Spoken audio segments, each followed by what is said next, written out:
만약 당신의 인생을 뒤흔들 문장이 단 한 줄이라면, 그리고 그 문장이 가짜라면 어떨까요? 전 세계를 놀라게 한 2000년대생 천재 작가가 던지는 가장 지적인 미스터리가 시작됩니다. 독일에는 아주 오래된 농담이 하나 있습니다. 어떤 말하든 끝에 괴테가 말하길이라는 문구만 덧붙이면 그 즉시 절대적인 권위와 설득력을 얻게 된다는 것이죠. 오늘 소개해드릴 소설 괴테는 모든 것을 말했다는 바로 이 기묘한 권위에서 시작되는 지적인 탐색이자 우리 삶을 지탱하는 문장의 실체를 추적하는 이야기입니다. 주인공 히로바 도이치는 일본 최고의 괴테 연구자입니다. 그는 평생을 괴테라는 거인의 언어를 해부하고 분석하며 살아온 인물이죠. 그러던 어느 날 평범한 저녁 식사 자리에서 그는 충격적인 사건을 마주합니다. 우연히 집어든 홍차 티백에 적힌 괴테의 명언, 사랑은 모든 것을 혼동시키지 않고 혼연일체로 만든다라는 문장을 본 것입니다. 도이치는 당혹감에 휩싸입니다. 괴테의 모든 저작을 섭렵한 그였지만 이런 문장은 단 한 번도 본 적이 없었기 때문입니다. 하지만 이상하게도 이 낯선 문장은 그가 평생 연구해온 학문적 가설을 단 한 줄로 완벽하게 요약하고 있었습니다. 출처를 알 수 없는 이 문장은 가짜일까요? 아니면 아직 발견되지 않은 새로운 진실일까요? 도이치는 이 한 줄의 출처를 찾기 위해 자신의 모든 학문적 열정과 기억을 쏟아붓기 시작합니다. 그 과정에서 소설은 단순한 자료 조사를 넘어 언어와 믿음, 그리고 인간의 관계를 깊숙이 파고듭니다. 도이치의 아내 아키코, 영문학을 전공하는 딸 노리카, 그리고 그녀의 남자친구까지 가세하며 이야기는 한 가족의 일상과 방대한 인문학적 지식이 아름답게 교차하는 지점으로 나아갑니다. 이 소설이 우리에게 던지는 질문은 날카롭습니다. 우리는 왜 위대한 사람의 이름에 그토록 쉽게 설득당할까요? 만약 어떤 문장이 내 삶을 구원했다면 그 문장의 출처가 가짜라는 사실이 중요할까요? 작가 스즈키 유이는 말합니다. 모든 것은 이미 말해졌지만 아직 아무도 자신의 말로 말하지 않았다고 말이죠. 괴테가 모든 것을 말했을지라도 그 문장이 진정으로 의미를 갖는 순간은 바로 우리가 우리만의 언어로 되풀이하며 삶에서 살아낼 때뿐이라는 사실을 이 책은 일깨워줍니다.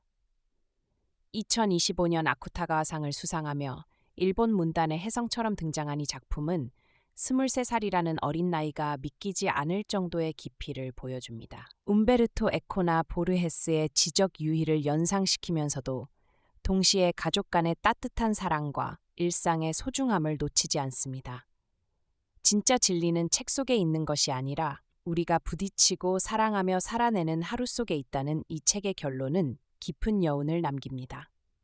지금부터 이 작품이 우리에게 던지는 더 깊은 질문들과 작가가 숨겨놓은 상징들을 하나씩 자세히 분석해 보겠습니다. 여러분, 혹시 찻잔에 담긴 티백, 그 작은 꼬리표 하나가 한 사람의 인생을 통째로 흔들 수 있다는 상상 해보셨나요? 오늘 이야기는 바로 거기서 시작합니다. 별거 아닌 발견 하나가 문학계를 발칵 뒤집어 놓은 아주 기묘하고 흥미로운 미스터리 속으로 저와 함께 빠져보시죠. 자, 모든 건 바로 이 한 문장에서 시작됩니다.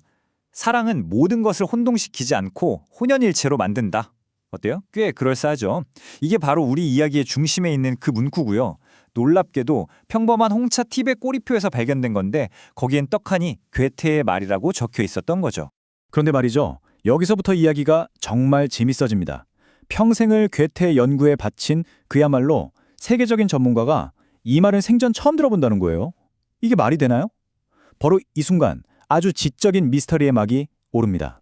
네, 한 전문가의 실존적 위기. 한번 제대로 파고들어 볼까요? 이게 그냥 이거 어디서 나왔지? 하는 단순한 호기심 차원이 아니에요. 주인공한테 이 작은 문장 하나가 정말 엄청난 개인적, 직업적 위기를 불러일으키거든요. 자, 주인공은 바로 히로바 도이치라는 인물입니다. 그냥 평범한 교수가 아니에요. 이분은 괴테 전집을 직접 번역하고 편집까지 한 일본에서 진짜 손꼽히는 괴테 전문가거든요. 그러니까 이분한테 괴테는 직업을 넘어서 거의 인생 그 자체였던 거죠. 바로 이 지점이 그의 딜레마의 핵심입니다. 왜냐면 이 문장이 너무나도 괴테다운 거예요. 기가 막히게. 마치 자기가 평생 연구하고 주장해온 괴테의 철학을 딱 한 문장으로 요약해 놓은 것 같았죠. 그런데 학자로서의 이성이 말하는 겁니다. 아니야, 내가 본 어떤 책에도 이런 문장은 없었어. 진짜 완벽하게 들어맞는 것 같은데 동시에 절대 존재할 수 없는 그런 불가능한 문장이었던 거죠. 자, 이런 상황에서 학자가 뭐라겠어요? 당연히 자기가 가장 잘하는 방식으로 파고들죠. 자기가 직접 편집하고 번역했던 괴테 전집을 먼지 하나까지 탈탈 털어서 뒤지고요. 혹시 번역의 문제일까 싶어서 독일어로도 일본어로도 다시 번역해보고 그것도 안 되니까 아는 동료 학자들한테 전부 다 연락을 돌리죠. 정말 체계적이고 뭐랄까 구식의 수사 방법이었는데 결과는 꽝이었습니다. 아무것도 안 나왔어요. 이 비교가 진짜 핵심을 찌릅니다. 우리가 보통 학계의 싸움은 판돈이 작아서 더 치열하다 뭐 이런 농담을 하잖아요. 근데 도이치한테 이건 그런 사소한 논쟁이 아니었어요. 이건 학자로서의 자기 정체성, 평생을 바친 자기 업적이 뿌리채 흔들리는 정말 실존적인 위기였던 거죠. 자, 디지털 네이티브 탐정. 이야기가 여기서 완전히 새로운 국면으로 접어듭니다. 몇 주 동안 그 두꺼운 책들 속에서 길을 헤매고 있었는데 이제 완전히 다른 무기를 든 새로운 탐정이 등장하거든요. 그러니까 도이치 교수는 몇 주 동안이라 그 먼지 쌓인 책들, 학술 논문이라는 미루 속에서 완전히 길을 잃어버렸던 거예요. 그런데 말이죠.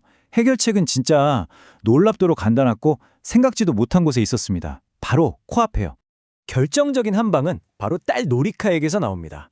정말 너무 당연해서 오히려 천재적인 제안이었죠. 아빠, 그냥 그 차 회사에 전화해보면 되잖아요? 와, 이 한마디에 수사의 무대가 19세기 도서관에서 21세기 인터넷으로 순간 이동을 합니다. 전화 한 통이 인용구 웹사이트로 이어지고 그 웹사이트는 또 어떤 독일 정원사의 유튜브 채널로 연결돼요.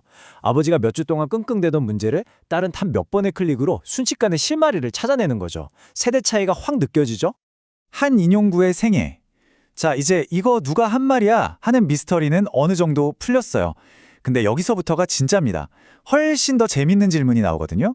그럼 이 인용구의 진짜 정체는 뭘까?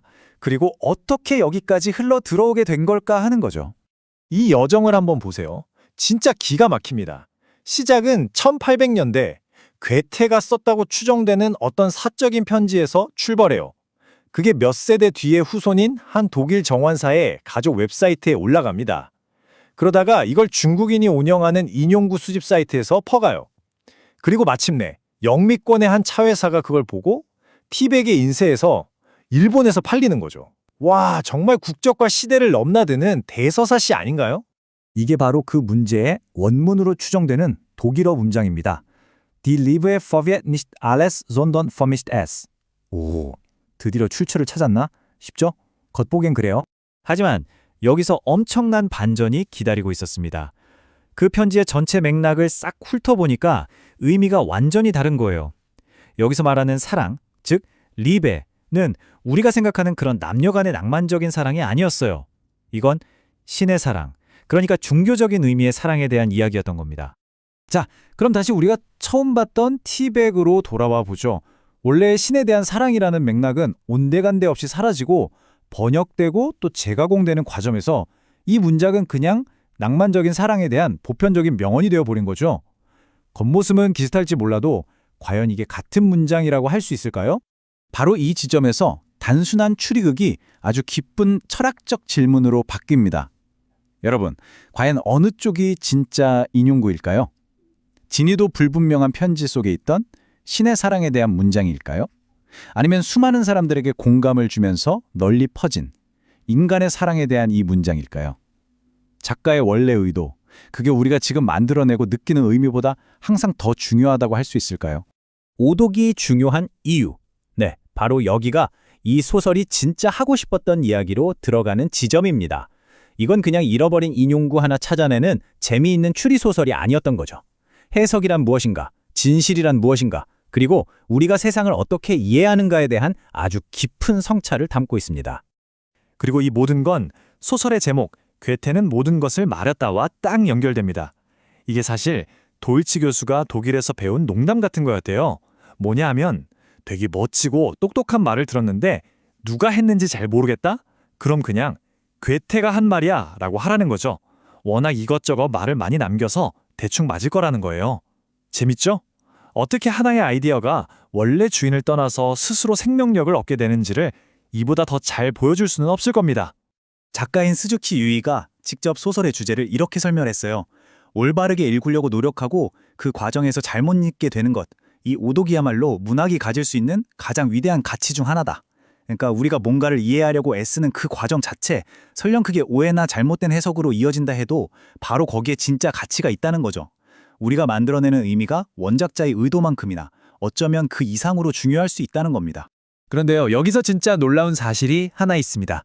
문학이론에 포스트 모더니즘에 이렇게 깊은 성찰로 가득 찬 심지어 상까지 받은 이 소설을 쓴 작가의 나이가 믿어지세요? 고작 23살이었습니다. 바로 이 나이가 핵심이에요. 23살. 완벽한 디지털 네이티브 세대죠. 이 작가는 소설 속 인물들이 헤매는 바로 그 세상.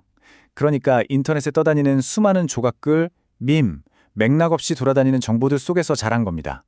그러니까 진짜란 무엇인가 같은 오래된 철학적인 질문들을 바로 우리 시대의 문제로 아주 새롭고 또 절실하게 다시 던지고 있는 거죠. 그래서 이 모든 이야기는 결국 우리에게 마지막 질문 하나를 던집니다.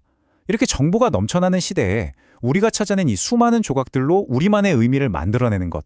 어쩌면 그게 저 어딘가에 있을 원래의 진실을 찾는 것보다 더 중요한 건 아닐까요? 여러분의 생각은 어떠신가요?